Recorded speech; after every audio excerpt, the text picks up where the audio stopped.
मान्यवर, मैं अदम गोंडवी जी की चंद लाइनों से अपनी बात शुरू करना चाहता हूं कि तुम्हारी फाइलों में गांव का मौसम गुलाबी है, तुम्हारी फाइलों में गांव का मौसम गुलाबी है, मगर ये आंकड़े झूठे हैं, ये दावा किताबी है।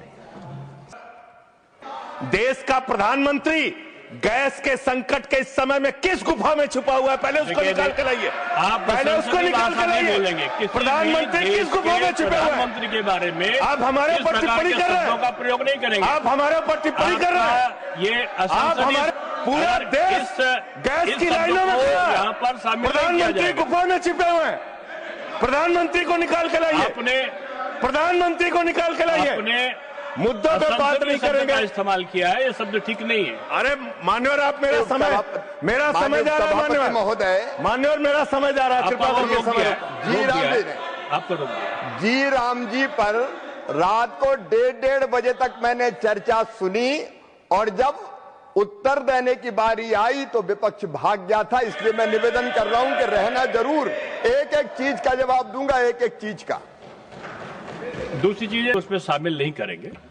जी मान्यवर, बात करते हैं ग्रामीण विकास की। आप बात कर रहे हैं उज्ज्वला स्कीम के तहत 8 से 10 करोड़ सिलेंडर गांव में आपने बांटे हैं और 10 से 11 करोड़ सिलेंडर के कनेक्शन लोगों ने अपने आप से लिए हैं। 21 करोड़ सिलेंडर के कनेक्शन गांवों में हैं। मैं आपके माध्यम से इस सरकार से पूछना चाहता हूं, मध्य एशिया के अंदर जो युद्ध चल रहा है इजराइल और अमेरिका और ईरान के बीच में, आप क्यों इजराइल के खड़े हो गए, जिसके कारण से हिंदुस्तान को आज गैस का संकट भुगतना पड़ रहा है? पूरा देश लाइन में खड़ा है, गांव लाइन में खड़ा है, शहर लाइन में खड़ा है, एक एक इलाका लाइन में खड़ा है। होटल बंद हो रहे हैं मान्यवर। मोरवी के अंदर गुजरात में टाइल्स की फैक्ट्रियां बंद हो रही है मान्यवर। आपने क्या हालत की है? आप राज्यों के साथ न्याय नहीं करते, आप ग्रामीण व्यवस्था के साथ न्याय नहीं करते। आपने बनारस के अंदर 4200 एकड़ जमीन वहां के किसानों की जबरन कब्जा की।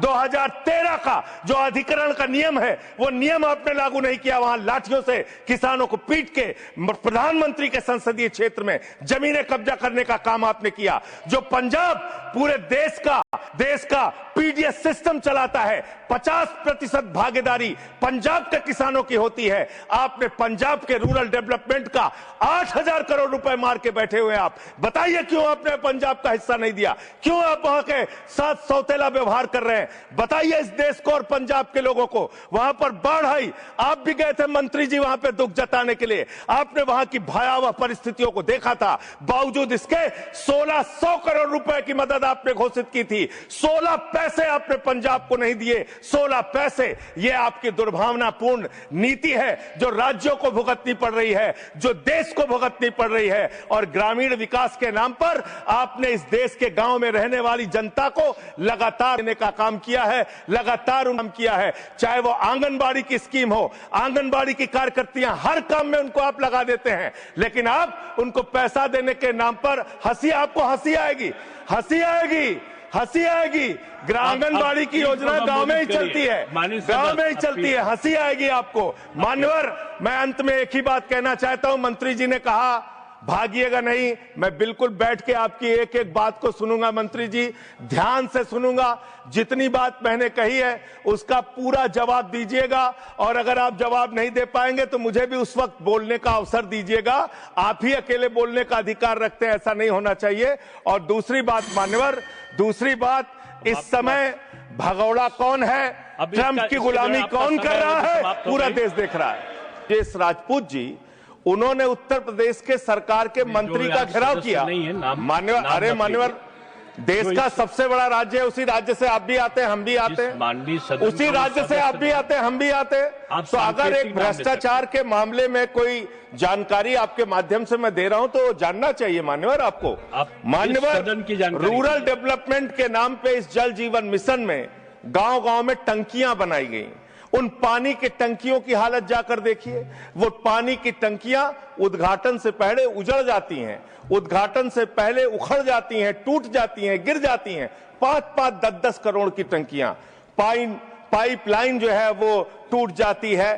तो मैंने नहीं, मैंने तो इसका मामला सबसे पहले उठाया था, तब सरकार ने हमारी बात नहीं सुनी, कई मुकदमे मेरे ऊपर उल्टा करा दिया। लेकिन इनके एक विधायक ने मान्यवर अपने ही मंत्री का घेराव कर लिया विजेश राजपूत जी ने, और बीजेपी के विधायक ने कहा कि इस योजना में जबरदस्त भ्रष्टाचार है। इसलिए ये योजना भ्रष्टाचार की भेंट चढ़ चुकी है। दूसरी बात आते हैं, आपने गांव के अंदर जो तमाम और स्कीम शुरू की और उसकी हकीकत क्या है, कितना बजट निर्धारित किया, कितना खर्च किया। आपने मान्यवर मनरेगा के तहत 25-26 में 86,000 करोड़ रुपए निर्धारित किया था बजट में, और इस बार 26-27 में आपने 88,000 करोड़ रुपए मनरेगा के लिए निर्धारित किया। जब आपने 86,000 करोड़ रुपए निर्धारित किया तो आपकी गारंटी थी 100 दिन की।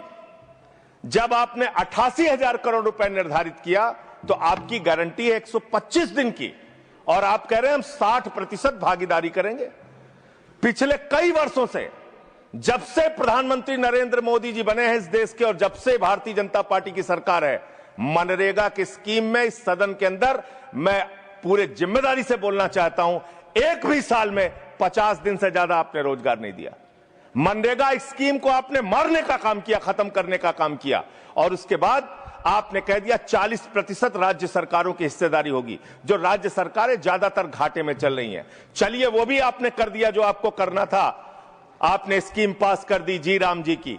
लेकिन मुझे आप जरा कृपा करके बताइए, आपके हिस्से का 125 दिन के हिसाब से रुपया बैठता है मंत्री जी 2 लाख करोड़ रुपए, तो आपने तो निर्धारित ही 88,000 करोड़ रुपए किया है। तो आप इस स्कीम में क्या सोचते हैं, क्या आपकी योजना है, और कितना आप बजट निर्धारित करना चाहते हैं? यानी कि आपकी मनसा ही साफ नहीं है कि आप मनरेगा स्कीम को गांव-गांव तक चला सकें। इसके बाद मान्यवर आते हैं, एक मिनट माननीय मंत्री।